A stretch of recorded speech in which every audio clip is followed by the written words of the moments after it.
नमस्कार, G capital में आपका स्वागत है। आज है 27 सितंबर और आपके लिए एक नई वीडियो। फ्रेंड्स, आज बात करेंगे कल होने वाले एक महत्वपूर्ण इवेंट के ऊपर। शायद आप उस इवेंट को भूल गए हैं कि कल 28 सितंबर है और सुप्रीम कोर्ट में लोन मोरेटोरियम पर फैसला आने वाला है। देश के सबसे अच्छे, बड़े और सबसे भरोसेमंद ब्रोकर जिरोधा के साथ जुड़िए, जहां पर आपका ब्रोकरेज कुछ भी नहीं लगेगा। ब्रोकरेज लगेगा तो सिर्फ इंट्राडे ट्रेड में, वह भी सिर्फ 20 रुपए। तो दोस्तों, अकाउंट ओपनिंग की लिंक डिस्क्रिप्शन में है, जाइए और लिंक पर क्लिक करके जिरोधा में अपना अकाउंट ओपन कराएं। और यह फैसला बहुत सारे बैंकों के किस्मत का फैसला भी करेंगे और स्वाभाविक रूप से इन बैंकों के निवेशकों के शेयर प्राइसेस के उतार चढ़ाव भी प्रभावित हुए बिना नहीं रह सकेंगे। तो बने रहिए वीडियो में अंत तक। फ्रेंड्स, आप सबको पता है कि कोविड-19 के चलते और लॉकडाउन के चलते भारत में बिजनेस, व्यापार और नौकरी पेशा या खेतीहर किसान सबकी माली हालत पर बहुत बुरा असर पड़ा है। हालत ऐसी हो गई है कि जिन भी लोगों ने लोन ले रखा था उन लोगों को लोन की मंथली EMI तक देनी भारी हो गई है। इन सारी वित्तीय संकटों को देखते हुए भारत सरकार द्वारा नेशनल डिजास्टर कानून लागू की गई और साथ ही मार्च से अगस्त तक EMI की किस्तें देने की अनिवार्यता को सरकारी आदेश के द्वारा समाप्त कर दिया गया था। फर्स्ट फेज में यह मोरेटोरियम केवल मार्च से लेकर के मार्च, अप्रैल और मई 3 महीनों के लिए दिया गया था। बाद में परिस्थिति को देखते हुए और लॉकडाउन के बढ़े हुए अवधि के कारण फिर से इसे बढ़ाया गया और फिर से उसे जून, जुलाई और अगस्त तक एक्सटेंड किया गया। अब जिन भी EMI जमा करने वालों के पास EMI जमा करने के पैसे नहीं थे, वे अब बाध्य नहीं थे कि हर हाल में प्रत्येक महीने उन्हें EMI देनी ही हो। फ्रेंड्स, सच्चाई भी यही है कि 1 लाख से 1 करोड़ रुपए तक के लोन लेने वाले लोग इतने बड़े लोग तो हैं नहीं कि काम न करें और 6-6 महीने भी उनको कोई दिक्कत न हो और EMI बहुत आसानी से जाती रहे। तो फ्रेंड्स, सरकार के द्वारा जो यह कदम उठाया गया था वह कदम बहुत ही राहत भरा रहा।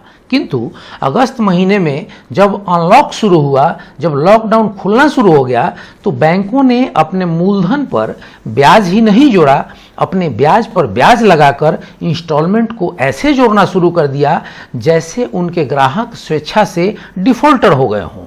तो फ्रेंड्स, इसमें जो बैंकों का भावना था वह भावना बहुत ही चैलेंजिंग था। उन्होंने अपने सभी ग्राहकों को, और सच पूछिए तो अपने 100% ग्राहकों को एज ए डिफॉल्टर ट्रीट किया और उनके EMI के ऊपर जो उनके ब्याज लगने वाले थे उनको पेनल्टी स्वरूप ब्याज पर ब्याज लगाना शुरू कर दिया। बैंक ने इस बात का ख्याल नहीं रखा कि ग्राहकों को वित्तीय संकट के चलते सरकार के द्वारा यह एक राहत दी गई है, न कि इस मोरेटोरियम के बहाने बैंक को ब्याज पर ब्याज वसूलने का कोई मौका।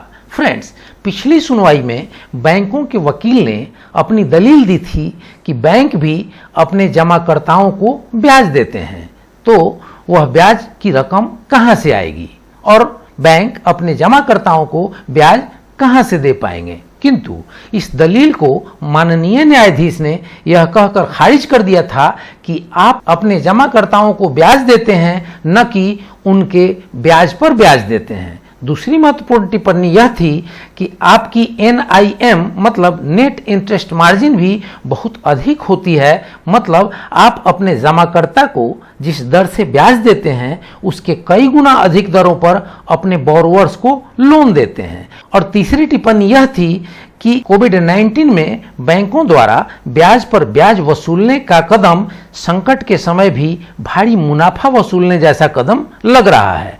और इन्हीं तीनों रिमार्क्स के साथ केंद्र सरकार को अपना पक्ष रखने के लिए 2 सप्ताह का इस कमेंट्स के साथ समय दिया कि बैंक एक व्यावसायिक प्रतिष्ठान है और सरकार राष्ट्रीय आपदा कानून के अंतर्गत बैंकों को ब्याज माफ करने या ब्याज दर कम करने या ब्याज पर ब्याज नहीं लगाने जैसे आदेश दे सकती है, जो कानून सम्मत भी होगा। फ्रेंड्स, माननीय सुप्रीम कोर्ट के इस सख्त रवैये को देखकर भारत सरकार ने इस पूरे मुद्दे पर व्यापक चर्चा कर रिपोर्ट बनाने के लिए एक समिति का गठन किया था, जिस समिति ने बैंक और RBI के प्रतिनिधियों द्वारा बैठकर और गहन विचार कर एक रिपोर्ट बना चुकी है, जिसे कल माननीय सुप्रीम कोर्ट के समक्ष प्रस्तुत किया जाना है और उस रिपोर्ट का अवलोकन कर फाइनल निर्णय आना है कि लोन मोरेटोरियम लोन लेने वालों के लिए एक सजा सिद्ध होगा या वाकई सरकार के द्वारा दी गई राहत। और फ्रेंड्स,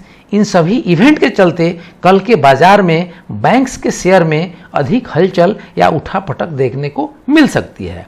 फ्रेंड्स, अब अगर सुप्रीम कोर्ट के आदेश बैंक के फेवर में आते हैं तो निश्चित रूप से बैंकिंग और नॉन बैंकिंग सेक्टर के शेयर्स में एक अप्रत्याशित तेजी देखी जा सकती है और अगर यह निर्णय जनता को राहत देने वाली आ गई तो बैंकों के शेयर एक बार फिर से धराम हो सकते हैं।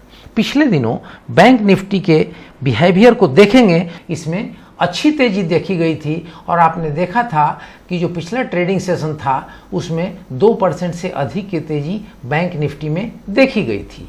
तो फ्रेंड्स, इस प्रकार से एक लंबे समय से बैंकिंग सेक्टर में काफ़ी गिरावट देखी जा रही है और कल का निर्णय एक इसके लिए मील का पत्थर साबित होने वाला होगा कि यह गिरावट और अधिक बढ़ती हुई जाती है या यहीं से इसमें एक बार बाउंस बैक होता है और प्राइस में अपसाइड रिवर्सल शुरू होती है। तो फ्रेंड्स, यह रही मेरे तरफ से एक आपको अपडेट, कल के इवेंट के ऊपर दी गई एक जानकारी, जिससे जो निवेशक बैंकिंग सेक्टर में अपना निवेश किए हों वो चौकस रहें, चौकन्ने रहें और अपने शेयर पे नज़र बनाए रखें और मार्केट में अगर किसी प्रकार की निगेटिव मोमेंट आती है तो उस समय अपनी पूंजी और अपने मुनाफे को प्रोटेक्ट करने का कोई ना कोई उपाय करें। तो फ्रेंड्स, यह रही मेरे तरफ से एक पीस ऑफ इन्फॉर्मेशन। वीडियो अगर आपको पसंद आई हो तो कमेंट्स करें, लाइक शेयर सब्सक्राइब करें और बेल आइकन बटन प्रेस करना ना भूलें ताकि ऐसी इन्फॉर्मेटिव वीडियो सबसे पहले आप तक पहुंचे। जय हिंद, जय भारत।